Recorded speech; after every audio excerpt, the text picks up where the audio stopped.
الصلح في قضايا الضرب. يجوز للمجني عليه أن يتقدم بطلب الصلح في جنحة الضرب حسب التعديلات القانونية، فيتقدم المجني عليه إلى النيابة العامة بطلب الصلح إذا كانت أوراق القضية تنظر أمام النيابة العامة. أما إذا أحالت النيابة العامة جنحة الضرب إلى المحكمة، ففي هذه الحالة يتقدم المجني عليه بطلب الصلح إلى قاضي المحكمة. أما إذا أصدرت المحكمة حكما نهائيا على المتهم في جنحة الضرب بعقوبة الحبس، ففي هذه الحالة يتقدم المجني عليه إلى السيد المستشار المحامي العام بطلب الصلح. هذا إذا كانت الإصابة الناتجة عن جنحة الضرب تتطلب علاجا أقل من 20 يوما. أهلا بيكم في القانون وما فيه مع محمد منصور.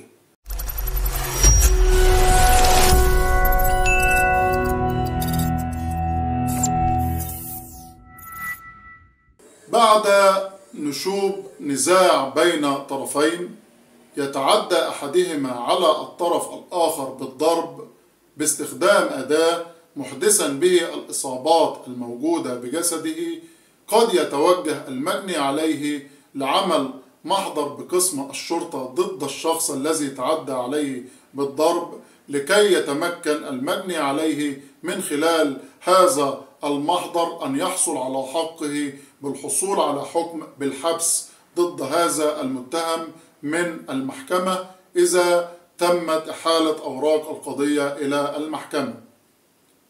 وقد يتدخل أهل الخير للصلح ما بين الطرفين، والصلح له طرق مختلفة على حسب المرحلة الموجود فيها محضر أو أوراق الشرطة. فبالتالي إذا تواجد المجني عليه مع المتهم في قسم الشرطة في آن واحد، فقبل تحرير المجني عليه لمحضر الشرطة، وإذا تدخل أهل الخير للصلح ما بين الطرفين، يمكن للمجني عليه أن يطلب من السيد الضابط أو أمين الشرطة الموجودين في النوبتجية بقسم الشرطة عمل مذكرة صلح بينهما على أن يتم أخذ تعهد على المتهم بعدم تعرضه على المجني عليه مرة أخرى. وفي هذه الحالة يصرف المجني عليه والمتهم من قسم الشرطة وينتهي النزاع فيما بينهما صلحا. أما إذا صمم المجني عليه على استكمال محضر الشرطة، ففي هذه الحالة يتم عرض المجني عليه والمتهم غالبا في اليوم التالي على النيابة العامة. وفي هذه المرحلة أيضا قد يتدخل أهل الخير للصلح ما بين الطرفين، فيقوم المجني عليه بتقديم طلب شفوي إلى السيد وكيل النيابة العامة، فيقوم السيد وكيل النيابة العامة بإثبات الصلح في محضر الشرطة الموجود أمامه، وبعدها يقرر السيد وكيل النيابة العامة إخلاء سبيل المجني عليه والمتهم إما من سرايا النيابة وإما من قسم الشرطة. أما إذا عرض محضر الشرطة من قسم الشرطة بدون وجود المجني عليه أو المتهم، ففي هذه الحالة يمكن للمجني عليه أن يذهب بمفرده إلى النيابة العامة ويقدم طلبا مكتوبا إلى النيابة العامة بالصلح في جنحة الضرب، هذا أيضا إذا تدخل أهل الخير فيما بين الطرفين. وفي هذه الحالة يحول السيد وكيل النيابة العامة المحضر إلى استيفاء النيابة لعمل المحضر اللازم بالصلح. وفي هذه الحالة تقرر النيابة العامة حفظ أوراق محضر الجنحة أو جنحة الضرب، وذلك لوجود صلح ما بين المجني عليه والمتهم.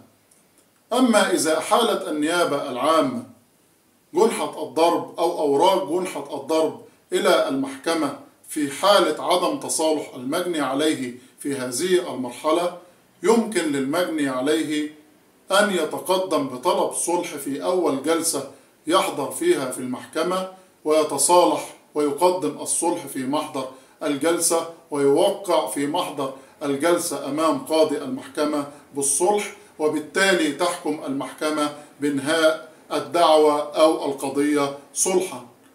أما إذا تم تداول الجنحة وتم عمل معارضة ثم استئناف ثم حصل المتهم على حكم في محكمة جنح مستأنف وكان الحكم نهائيا، في هذه الحالة يمكن للمجني عليه إذا تم الصلح أن يقدم طلبا إلى السيد المستشار المحامي العام حتى يقوم السيد المستشار المحامي العام بإيقاف العقوبة، وبالتالي تنتهي جنحة الضرب صلحا، وبالتالي لا ينفذ حكم الحبس على المتهم. هذا إذا كانت الإصابات الناتجة عن جريمة الضرب لا تتطلب علاجا أكثر من 20 يوما، وإنما تتطلب علاجا أقل من 20 يوما. وختاما، لسه القانون ياما فيه حكايات، مش عايزك تقلق، وأكيد هتعرف القانون وما فيه.